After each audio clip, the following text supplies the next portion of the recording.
Hello, bachcho, let's read out the question first. Show that the series 1 plus 2 raised to p by 2 factorial plus 3 raised to p by 3 factorial plus 4 raised to p by 4 factorial plus up to that dash is convergent for all values of p. So यहाँ पर एक series दे रखी है और हमें show that करना है कि जो गिवन सीरीज है वो कन्वर्जेंट होंगी for all the values of a p के लिए. तो चलिए स्टार्ट करते हैं सोल्यूशन से. But before of it's let's talk about the key concept which we are going to use here for this question. So यदि मैं यहाँ पर बात करूँ कन्वर्जेंट के लिए कंडीशंस की, ठीक है ना, कि कन्वर्जेंट होने के लिए क्या होना ज़रूरी है. ठीक है, सो कन्वर्जेंट होने के लिए लिमिट एग्जिस्ट होना चाहिए. लिमिट एग्जिस्ट, ठीक है ना, लिमिट शुड बी एग्जिस्ट. और यदि लिमिट एग्जिस्ट हो रही है यानी कि हम बोल सकते हैं कि जो गिवन सीरीज है वो बेसिकली एक फाइनाइट सीरीज है.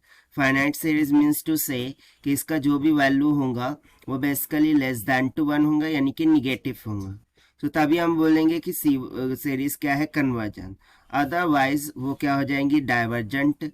सो डाइवर्जेंट के केस में क्या हो सकता है, सिंपली लिमिट नॉट एग्जिस्ट और वो इनफाइनाइट सीरीज होंगी और इसकी वैल्यू ग्रेटर दैन टू 1 होंगी या फिर इक्वल्स टू 1 होंगी. ठीक है ना.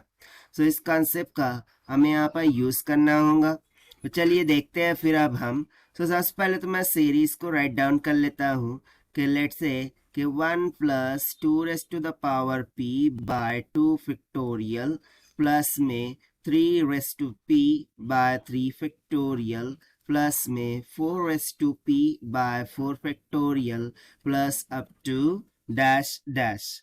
तो देखिए किसी भी सीरीज का अगर सम कैलकुलेट करना हो, सो अकॉर्डिंग टू फॉर्मूला क्या होता है वो, limit n tending to infinity, ठीक है ना, एस ऑफ n ये इक्वल होगा n एस के यानी कि सम ऑफ सीरीज s के इक्वल होगा.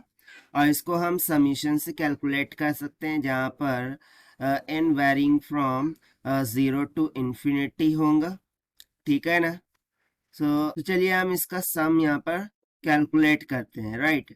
तो सम कैसे कैलकुलेट करेंगे. सो मैं सिंपली बोल दूंगा कि u of nth term divided by u of n minus 1th term, इन दो का हम रेशियो कैलकुलेट करते हैं. सो उससे हमें पता चल जाएगा कि सीरीज कन्वर्जेंट है कि डाइवर्जेंट. ठीक. So this will be equals to now u of n क्या होगा. तो देखिए कहीं ना कहीं 2 raise to p by 2 factorial, 3 raise to p by 3 factorial यानी कि n raise to p by n factorial का फॉर्म चल रहा है. राइट. तो कैन आई से दैट कि जो u ऑफ n होगा वो n raise to p by n होगा डिवाइडेड बाय, और वहीं पर n की जगह पर n माइनस का 1 रख दीजिए.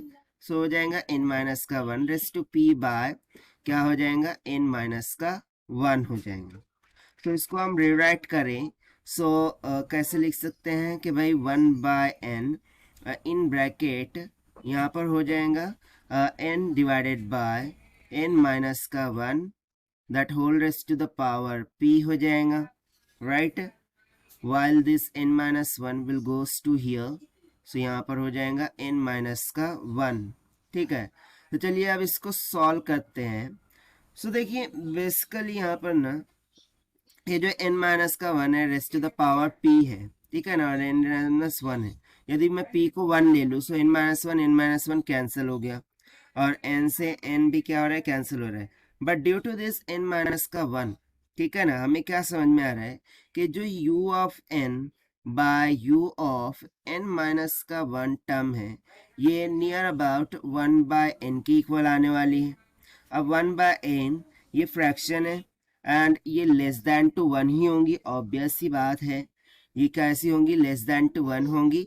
And therefore we can say that कि जो सीरीज है वो कैसी हो गई, convergent. Therefore, the series is convergent. And देखिए अकॉर्डिंग टू क्वेश्चन यहाँ पर हमें यही प्रूव करना था कि for all the values of p, ठीक है ना, सभी के सभी वैल्यूज ऑफ p के लिए जो गिवन सीरीज है वो कैसी होनी चाहिए, कन्वर्जेंट. अब वो हमने प्रूव करके बता दिया by the means of convergent and divergent concept. So this is the required solution. I hope you understood well. Best of luck. Thank you.